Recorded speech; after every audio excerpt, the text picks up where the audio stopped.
And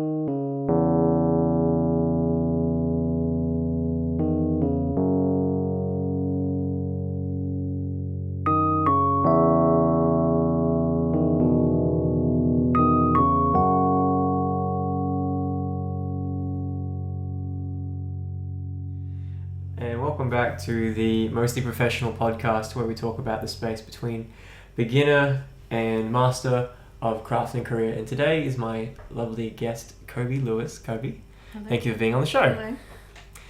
Now, Kobi is... I've got more adjectives here than I usually say. Kobi is a psychologist, a model, an actress, a creative storyteller, and a soon-to-be mother. If you don't think that's a job, ask your parents. Now, Kobi, we met in a very, very silly way. We met. Oh, How do you did we meet? remember? Yeah. So we were auditioning for it was a short film. I don't remember Milk? specifically what. Yeah, it was Milk. that. And so we just said hello for about 2 seconds, and then we had to make out. So that I think did you lift me up and I think so. It was spin me around? Yeah. It's quite good. So that was our introduction. Hi, and then make out. So life as an actor is difficult. Talk about your boundaries first. But yeah, it was a bit of a hey, how you going? So Kobi's been pretty bold from the get-go. Now, some of the things I grabbed to describe Kobi are actually from her Instagram. Now, Kobi's got a pretty respectable following on Instagram. You're about 22,000 at the moment, which is 22,000 more than I got, and she's doing well with it. And I'm curious about the words people use to describe and label themselves. And what you've got on there is actor, storyteller, creative coach. And I'm curious, how did you arrive at those words, those descriptions? Yeah. So it, I guess, to be I'm an artist. And so one way I express my art is through acting. And that's such a passion and a love. And then the other way is through being a storyteller. And I use the word storyteller because that's what I'm most passionate about. That's why I'm engaged in the acting work. And storyteller by way of I produce, direct, write for films, and then produce for theatre as well. So filmmaker didn't really capture it, whereas storyteller resonates with who I am and what I'm passionate about. Creative coach, that brings together my love of psychology and the wellness and healing profession together with my love of art. And so I just came up with the adjective of creative coach as a way to encapsulate this different thing that I do, which is to bring those two loves together. As a psychologist, I specialize in personality and relationships, which makes then relating that work to my artistry such a good fit, because that's what we're trying to do. We're trying to understand the inner workings and the underlying psychological mechanisms of a character in order to find that part of ourself to bring truth and to the story and to do that character justice. So yeah, I guess I do all those things. Yeah. But ultimately I just think I'm a person who deeply cares about humanity, and I do that through my work as a psychologist, but then being an artist is a way to reach more people quicker for me. So that's my intention. Yeah, awesome. And I'm definitely going to talk more about psychology and acting and the relationship between the two a little bit later on. because I want to stay on the social media a little bit, because it actually ties in a little bit to your storytelling, because you've done a lot of modeling and branding and things with brands, and a lot of those pieces of content, those advertisements and things, are very little, tiny little stories, either that they've created and you've been a part of, or you've co-created. And I've been curious about what you've learned through utilizing social media as a maker, or as being part of another maker's vision, because it's kind of like a still frame of one scene in an entire movie, and that's the final product. Maybe some of the work you've done recently. Yeah, I find social media tricky. I think it's maybe like most people. I don't know. Like this, I have a bit of a love-hate relationship with it.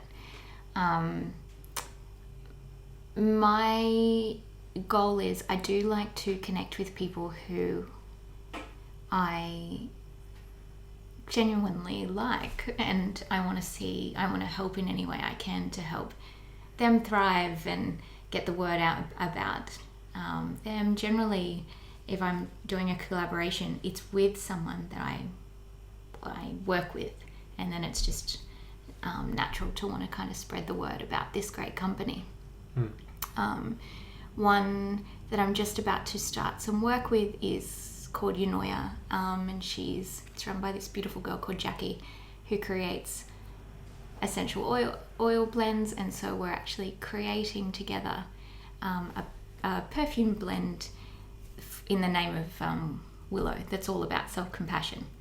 So I like to connect with people who I just like individually, personally, and really believe in what they're doing and want to support, and that fits with my personality about being someone who's collaborative and passionate about working in community. The part that I don't like about it is I think it can paint pictures of people's lives that aren't real, and so I've tried with mine to make it balanced in being in presenting aspects of my life that are more light, and then just being really real, in the hope that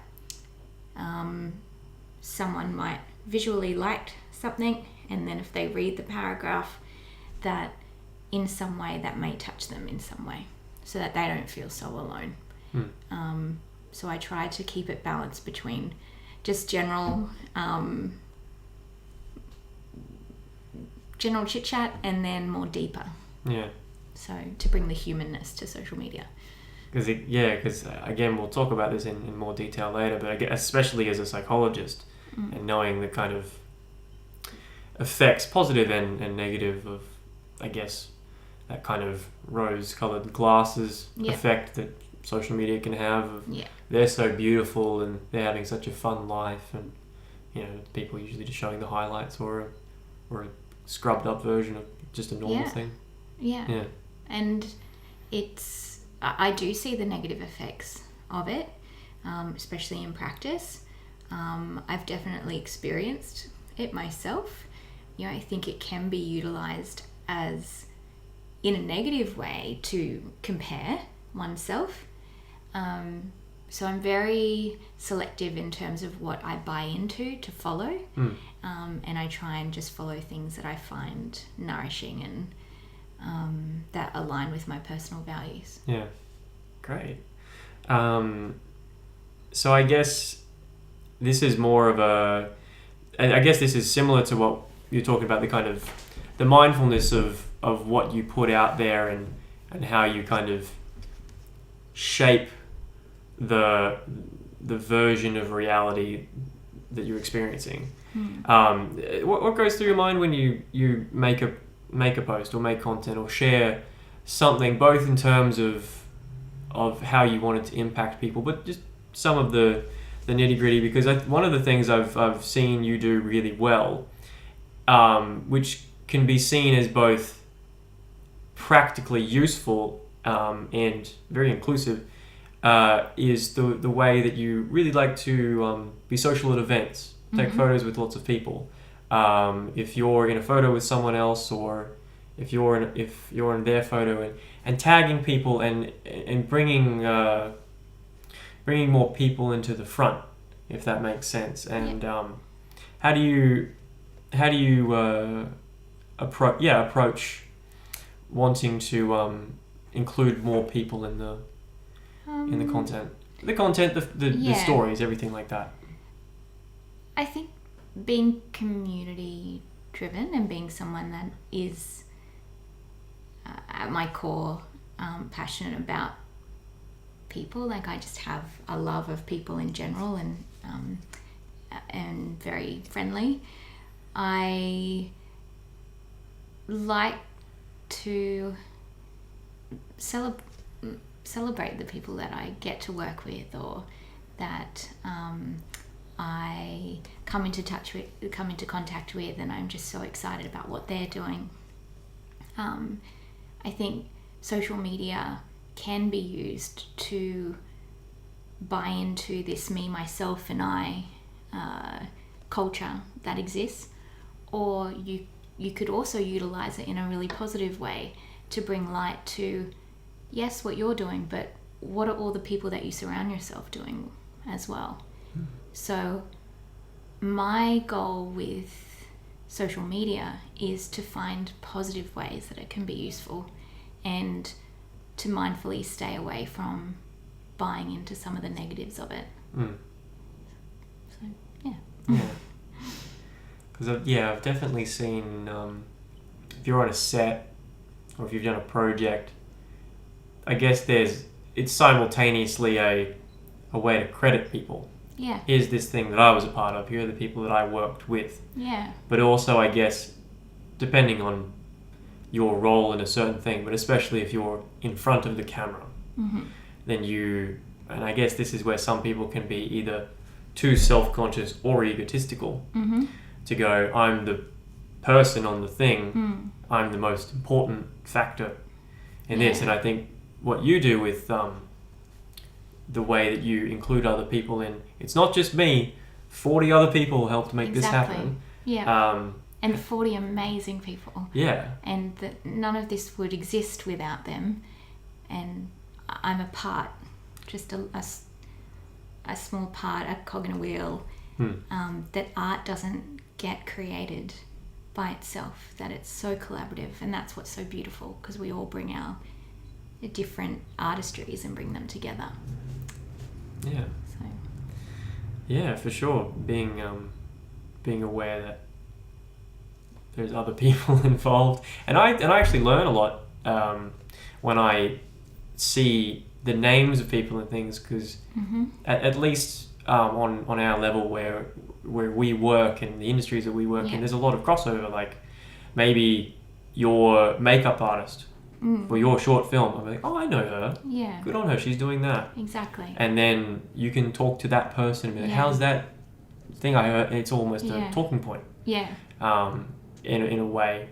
So I think it's really beneficial for people that are involved in anything creative to, one, know that they are important to a project, whatever their role is, but they're also not the only part of it. Definitely. And I think actors can be a little bit more guilty of I'm the most important thing, because they're egotistical, much because they're self-conscious. Like, all these people are looking at me. It's like, maybe they're just setting up the light. Exactly. Maybe they're just setting up the microphone.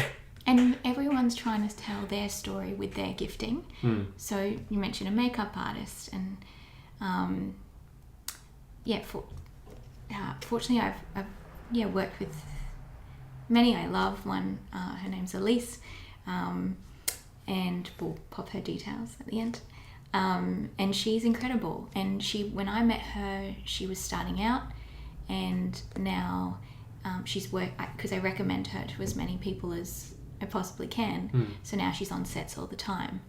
And so we're all there trying to do the same thing, which is make it in our art, but if we can help another, then isn't that what this is all about? Yeah.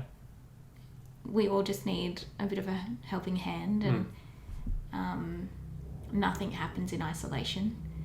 And I do think that's an important message, that art isn't created alone. And if that is your goal, then perhaps sticking to the stories or whatnot, that in making art, it just doesn't happen without the person behind our catering or lighting or sound or the gaffer. It is collaboration, and everyone is equally as valuable. Yeah, and on the flip side of that, if they're, let's say you're maybe a day player on a larger production, and you go out of your way to learn people's names and show respect and show respect to people who have an equally important job to you, and it can be beneficial for you in the long run, because they might remember you, and they know that you're a good person to work with, and you're friendly, but you're not there seeking validation. It's just all positive, professional working, because people are there to work, but they want to work in a good environment. People don't want to be left out, and I think that's another aspect of that inclusion, of definitely people playing their part and being genuine. Like, the way I'll be on a set is the way that I am at my coffee shop, is the way that I am when, like, I don't change in all aspects of my life. I always have time for people. And I don't think anyone is better or worse than another. Kobi, thanks very much for sitting down with me today. We're going to have a bit more of a conversation later on in part 2, but right now we're going to have a little coffee break for her, and we'll catch you next time.